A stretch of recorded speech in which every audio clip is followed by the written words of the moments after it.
Hello, the subject is marketing management. The topic is labeling.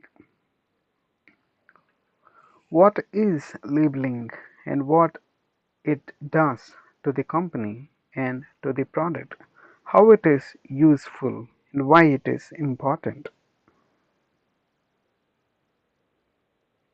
Labeling is that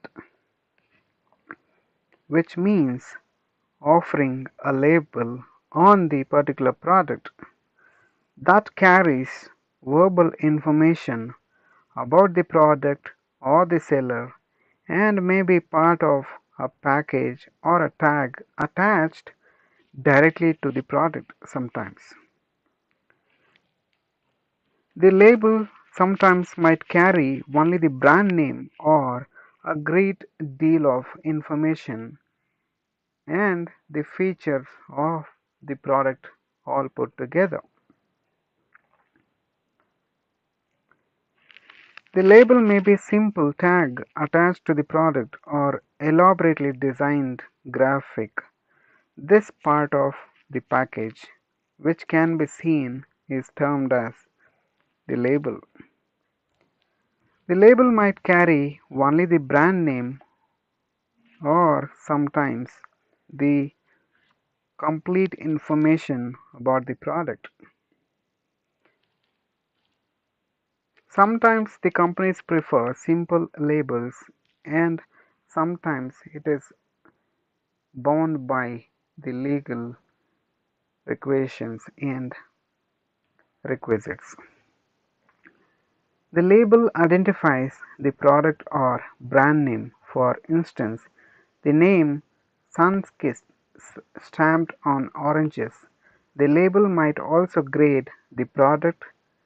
There are several such uses of label. And sometimes labels do promote the product as well.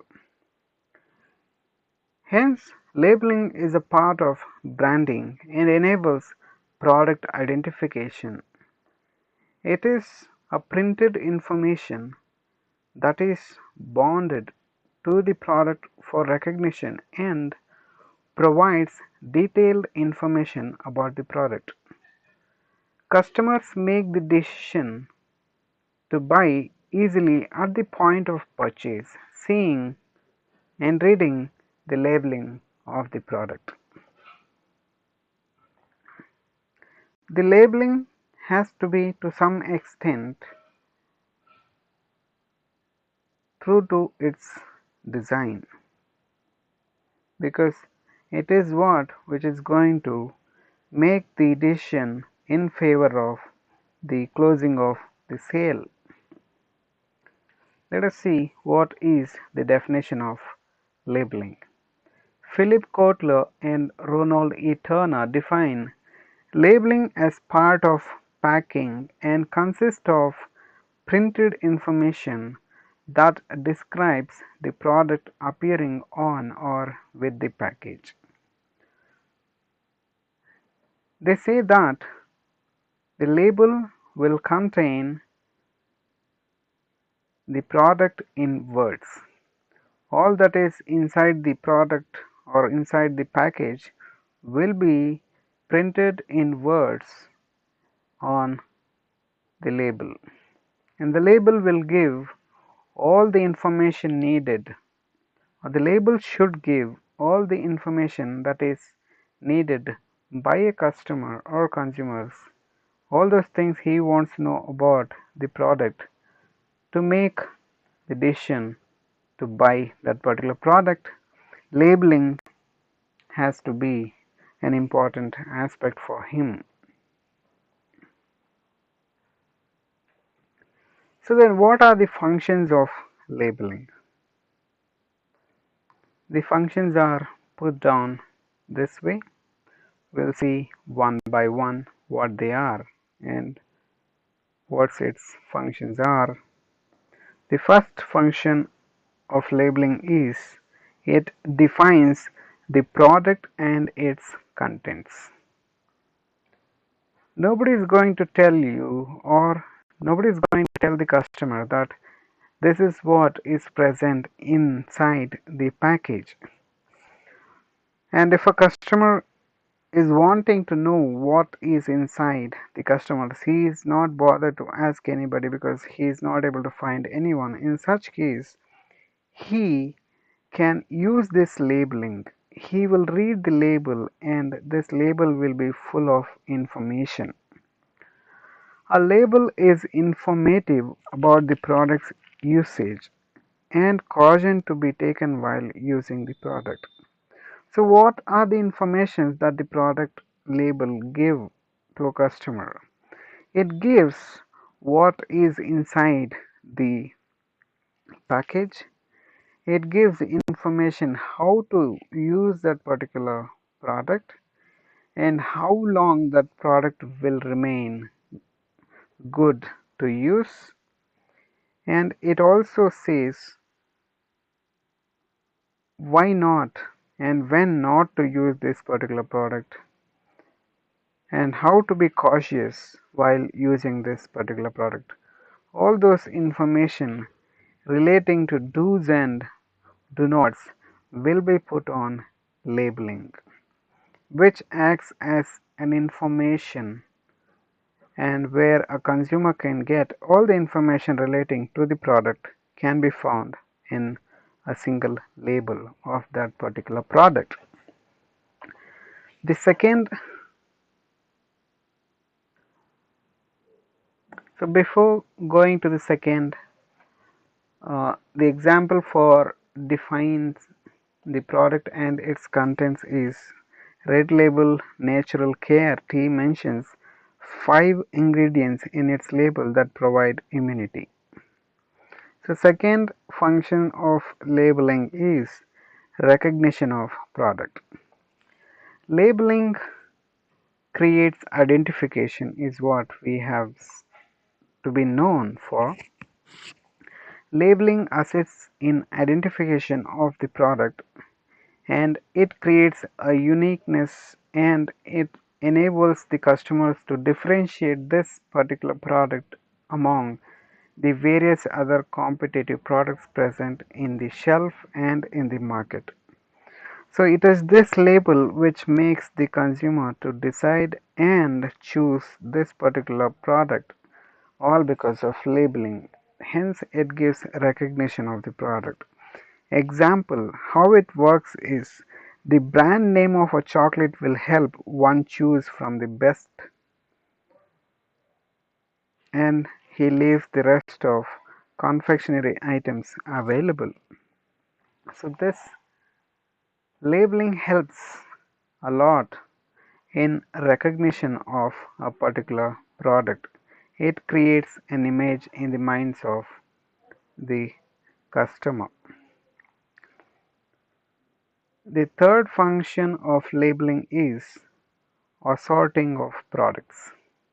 It means classification or grading of products according to different categories in the market. Example, we should know that there are many products in the market which are available and we have so many substitutes available, and this market should be made so friendly to the customers, but it has put the customers into too much of trouble because he gets confused to choose what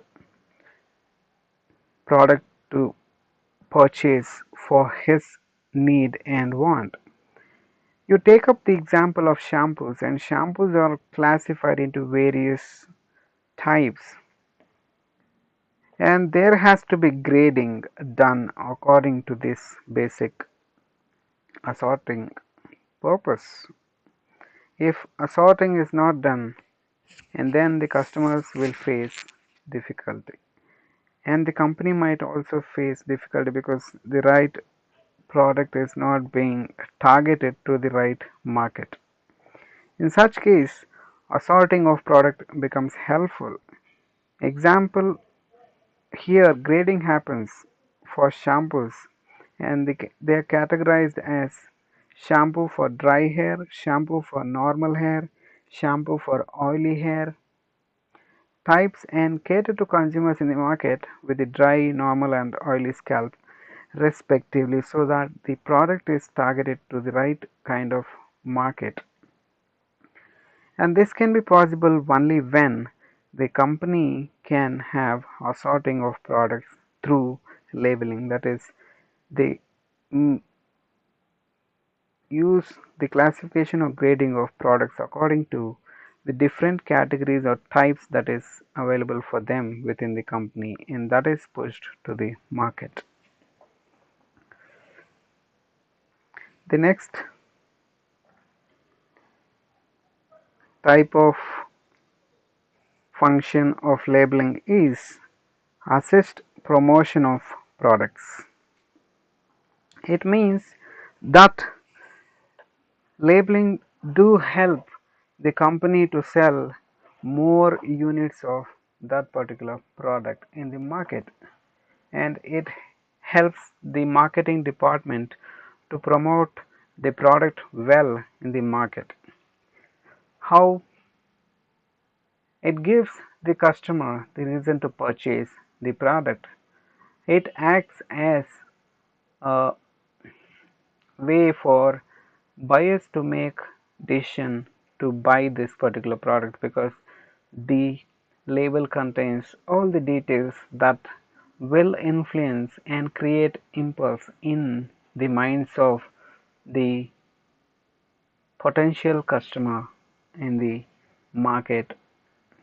Example, it attracts the attention of the consumer by displaying messages such as 20% free or save rupees 15 message in certain kind of products that you tend to buy easily.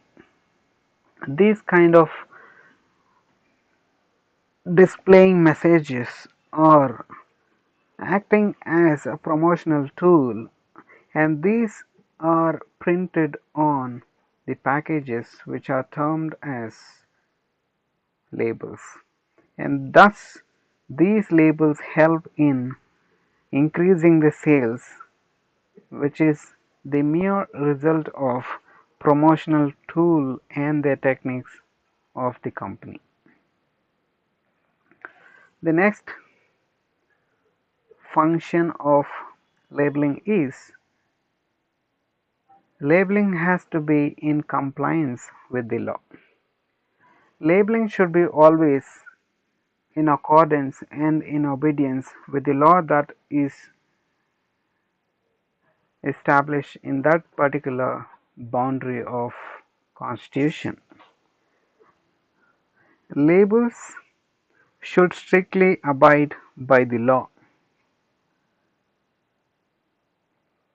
The Nutritional Labeling and Educational Act of 1990s requires sellers to provide detailed nutritional information on food products, and recent sweeping actions by the Food and Drug Administration regulate the use of health-related terms such as low-fat, life, and high-fiber.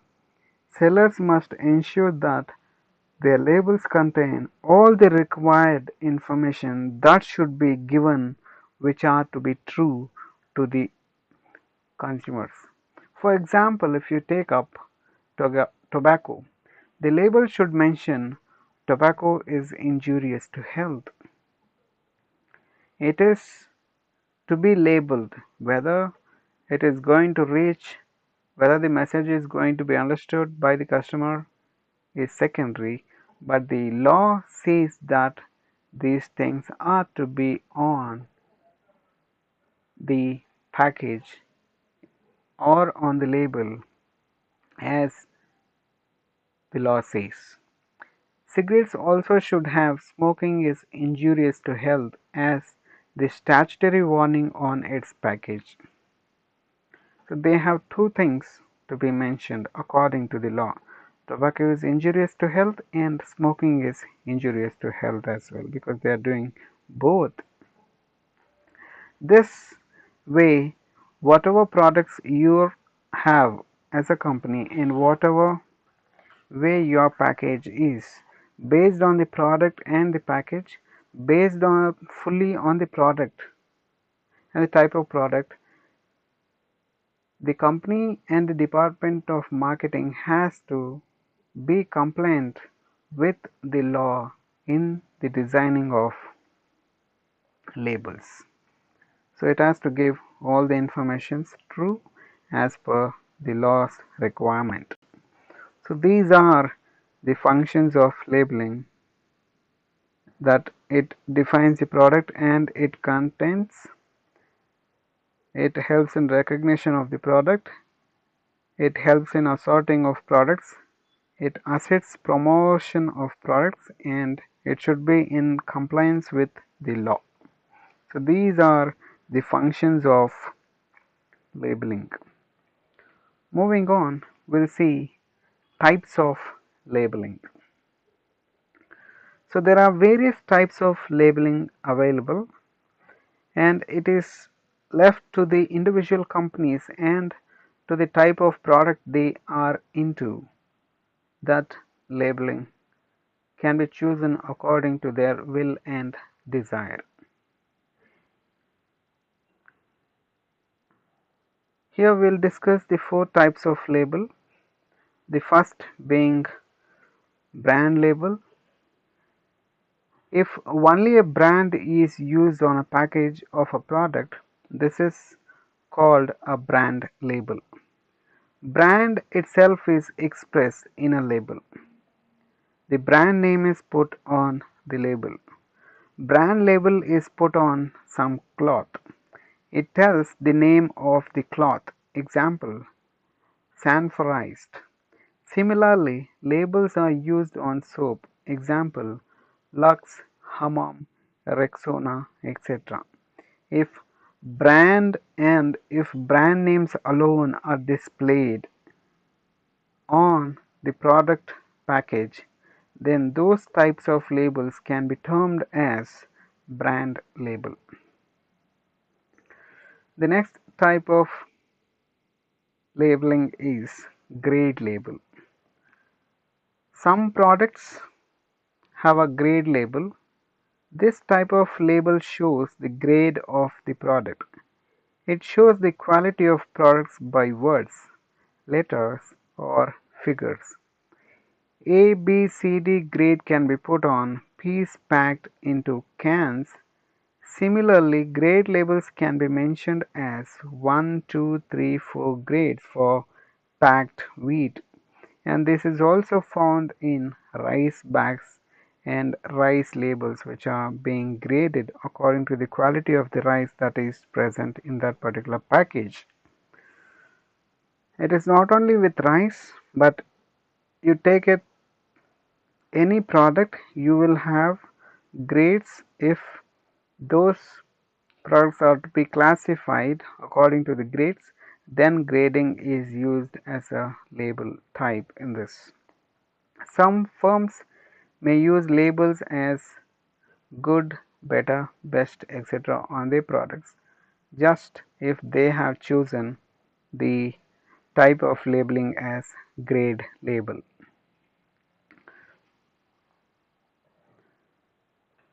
The next type of labeling is descriptive label. Descriptive labels by itself shows what it does. All it does is it gives entire information about the product. It gives information about the features of the product, how to use that particular product. It says how to use, how to handle, and how to keep that particular product in safe. So thus descriptive label gives the entire details of the products and its life. Descriptive labels are used for the products whose grade cannot be differentiated most of in the cases. The next type of labeling is informative label. Informative label is the next level of descriptive label. An informative label give information about the product, using method and security of the product, name of the producer, manufacture date, expiry date, name of the intermediary, additional instructions regarding the use of the product, etc. are mentioned in the informative label. Descriptive labels give general information about the product, whereas informative labels give maximum information, all that is required by the customer about the product, including its use, manufacturer, and all those things as required by the law. Hence, we have four types of labeling. One is brand label, grade label, descriptive label, and informative label, all put together four. Hence, labeling is important in giving information about the product and its features, its uses, and its date of manufacturing. And to a large extent, labeling does help in the process of decision making by the customer whether to purchase or not to purchase this particular product in his life. Hence, labeling plays a major role in the process of promotion. Thus, labeling. Thanks for listening.